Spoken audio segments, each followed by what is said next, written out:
Agora o quadro Consultório Médico.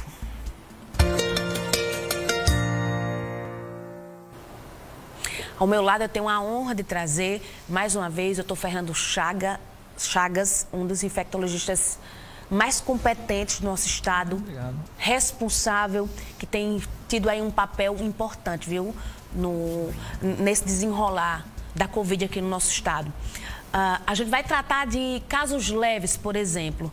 Doutor, a dúvida de muita gente, como tratar os casos de Covid que são leves, que as pessoas têm que ficar mesmo em casa porque não precisa ir para uma unidade hospitalar? Bom dia, Jace. Antes de tudo, quero agradecer as palavras, a confiança, o apoio. Bom dia a todos que estão agora nos assistindo aqui no consultório médico. Bem, o pessoal sempre pergunta, Jace, essa questão do tratamento dos casos leves, porque tem muita desinformação, muito fake associado a isso, né? Infelizmente, não temos uma medicação específica contra o vírus nessa fase, né? Isso é uma realidade mundial. Então, como se trata essa fase? Primeiro, existe uma série de orientações que se passam ao paciente que tem um impacto grande se o vírus, por algum motivo, invadir o pulmão e tentar avançar, digamos, criando infiltrações no tecido pulmonar. Por exemplo, orientar o paciente a questão da pronação. O que é pronar? É deitar-se com o tórax para baixo.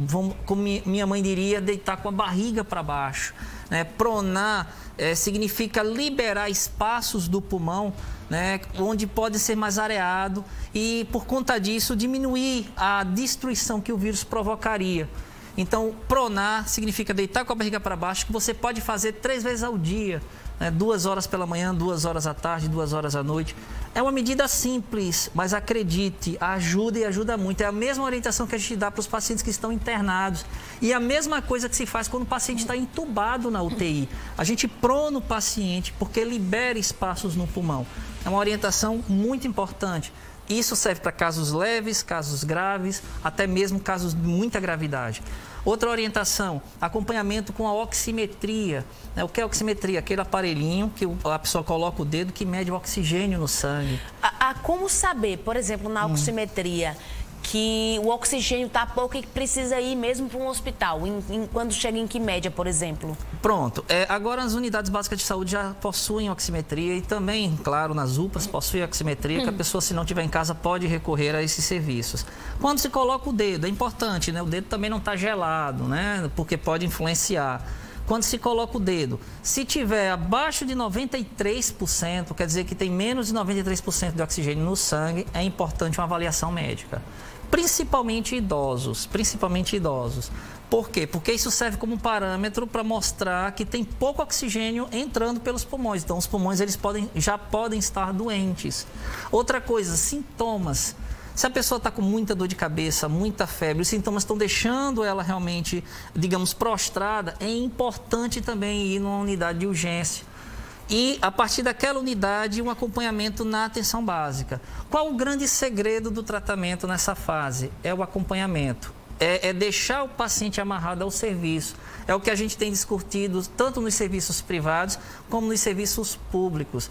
O paciente ele precisa sentir que ele está sendo acolhido para que ele siga realmente direitinho as orientações do profissional. E quando chegar na fase 2, que é a grande fase, que é a fase inflamatória, lá para o 7º dia, o profissional, por já ter acompanhado, ter mais segurança e iniciar medicamentos que realmente podem, digamos, alterar a evolução da doença. Que medicamentos? Medicamentos como se realmente tiver indicação corticoide, se realmente tiver indicação medicamentos para coagulação e por aí vai, né? Falando em medicamentos, muita gente toma, inclusive, prevenções, aí fazem uso de ivermectina, às vezes de azitromicina, mesmo sem estar com a doença. Previne alguma coisa? Ou esse é só mais um folclore criado mesmo? Você vê, o Brasil praticamente é um dos poucos, para não dizer o único, né, que tem esse tipo de ação e que a gente percebe que não impacta em nada. Se evitasse, médico não adoecia. Profissional de saúde não adoecia. Todo mundo estava tomando, Todo mundo estava tomando, porque tem mais acesso à medicação. E tem efeito colateral essa medicação? Tem, eu já peguei pacientes até com arritmia cardíaca que poderia ser atribuída à hidroxicloroquina e à azitromicina, que causam arritmia cardíaca. Já vi pacientes que abusaram tanto da ivermectina que evoluíram com problemas no fígado. Então, são medicamentos que, no abuso, são perigosos e que a gente não tem comprovação em relação à eficácia. E se tivesse, não iríamos perceber o que a gente percebe nos hospitais, por exemplo, às vezes pacientes graves. Já aconteceu de estar passando visita nesses pacientes graves, evoluindo eles, e percebi que 90% a 100% dos que estavam ali tinham utilizado essas medicações e estavam graves.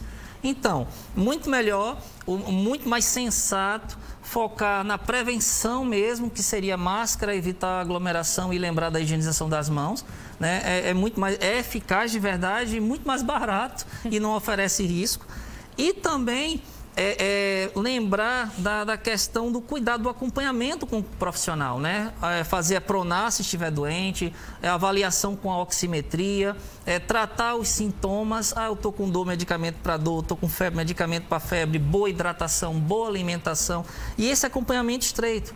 Porque numa variação que ofereça risco para o paciente, queda no oxigênio no sangue, a alteração a persistência da febre, ele de prontamente ser realmente internado e aí sim iniciar um tratamento mais eficaz. 988-66-5887, a participação do povo. Pode mandar pergunta que o doutor Chagas vai responder. Doutor Fernando, há uma dúvida. Por exemplo, existem máscaras com tecido anti-Covid. Elas fazem realmente essa proteção? Uma outra dúvida. Eu vi, por exemplo, o senhor chegar aqui com 2 máscaras. Isso realmente ajuda na proteção? É indicado? Vamos explicar para o pessoal que está em casa, porque hoje, se o maior meio para proteger é a máscara, então vamos massificar isso aí, né? A grande proteção da máscara consiste em ela estar muito bem adaptada ao rosto, né, evitando espaços e estar realmente segurando o nariz e a boca. É a grande proteção.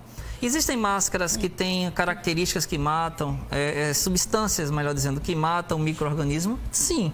Né? Alguns sais de prata são muito boas e realmente matam os micro-organismos. Agora, se você utiliza uma máscara que não tem esse artifício, mas a utiliza de forma correta, no fundo vai ter a mesma ação, o mesmo objetivo. A diferença é que a máscara que contém sais, ela, em teoria, não estaria contaminada pelo lado de fora. Então, manipulá-la é mais seguro. Ou seja, manipular a máscara anti-Covid é mais seguro do que uma normal. Porque dificilmente você iria contaminar as mãos. Aqui, quando eu tiro essa máscara, o ideal seria sempre higienizar minhas mãos. Porque eu posso contaminar minhas mãos se eu tiver vírus aderido à parte externa.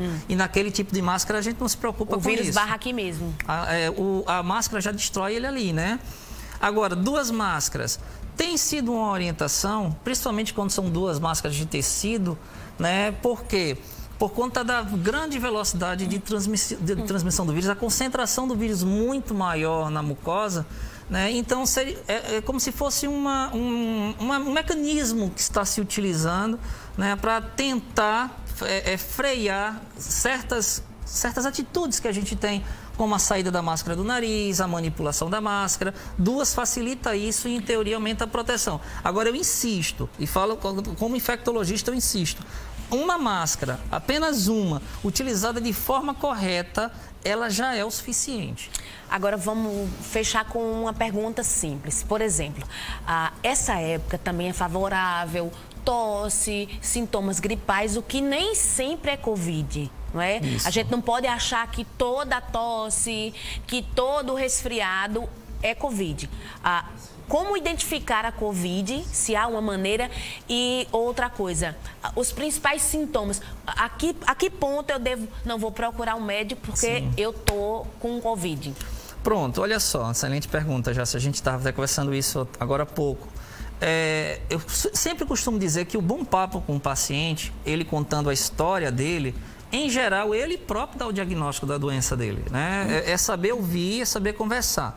Portanto, é importante conversar com a pessoa, saber se ela já tem histórico de alergias, né? Já tem histórico de rinites, já tem histórico, principalmente nesse período agora, a gente está em período de chuva, a mudança de temperatura o tempo todo, chove, depois tem sol. Isso irrita a mucosa nasal de muita gente, muita poeira, também irrita a mucosa nasal. As pessoas alérgicas, elas tendem a ter coriza, elas tendem a tossir, e nem toda coriza e tosse necessariamente é doença viral. Então é importante observar outras coisas. Tem dor no corpo, tem dor de cabeça, desenvolveu febre, moleza. Se você está com coriza e uma tosse e você está com o corpo mole, o paciente ele percebe isso já. Isso. Eu sinto que eu não estou bem. Então é importante realmente considerar uma doença viral. Agora não, é uma coriza, uma tosse que eu tenho, que sempre acontece quando eu estou dormindo no ar-condicionado. Um exemplo. Você pode fazer uso de até medicações que se utilizam em casa mesmo, medicações para alergia. Se não observar melhora ou se aparecer qualquer coisa nas próximas horas, realmente é importante considerar a doença viral. Qual o segredo? Começou a tossir, começou a espirrar, antes de qualquer coisa, se isole. Por quê? Na dúvida, é melhor se isolar e evitar que uma outra pessoa seja exposta. O segredo está exatamente nisso, no momento de tomar decisão para o isolamento em proteção de quem está ao redor. Doutor Fernando, muito obrigada pela disponibilidade, pela educação, pela gentileza, principalmente da forma que o senhor tem se portado durante essa pandemia. O senhor tem sido uma pessoa muito importante na vida dos paraibanos, seja com as orientações médicas, seja com os conselhos. E eu lhe desejo muita saúde, viu? Jaça, assim você me emociona. Agradeço demais também essa oportunidade de levar informação para a população. Sempre digo isso, esse momento é uma prestação de serviço. E uma população bem informada é uma população que adoece menos. Obrigado. Obrigada. Olha, a